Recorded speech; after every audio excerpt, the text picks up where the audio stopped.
बापरे, अहिल्यानगरमध्ये 15 दिवसात 26 जनावरे दगावली. शेतकऱ्यांना सावधान, लंपी पुन्हा पसरलाय. शेतकऱ्यांसाठी एक चिंताजनक बातमी समोर आली आहे. 3 वर्षांनंतर पुन्हा एकदा अहिल्यानगर जिल्ह्यात लंपी आजाराने डोके वर काढले असून गेल्या 15 दिवसात जिल्ह्यात 556 जनावरे बाधित झाली असून 26 जनावरांचा लंपीमुळे मृत्यू झालाय. राहाता, नेवासा, संगमनेर, राहुरी, कोपरगाव, कर्जत या तालुक्यात जास्त प्रादुर्भाव आहे. दरम्यान पशुसंवर्धन विभागाने तातडीने उपाययोजना सुरू केली आहे.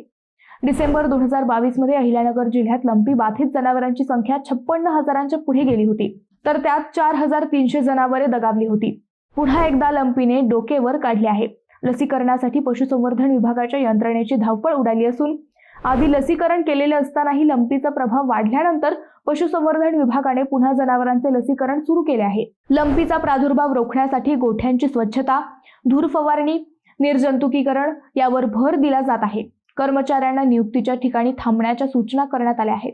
लंपीचा प्रादुर्भाव रोखण्यासाठी जनावरांचा बाजार, उत्सव, प्रदर्शन, शर्यती यामध्ये केवळ लसीकरण केलेल्या जनावरांनाच प्रवेश देण्याचा प्रस्ताव जिल्हाधिकाऱ्यांना मान्यतेसाठी सादर करण्यात आल्याची माहिती पशुसंवर्धन विभागाने दिली आहे.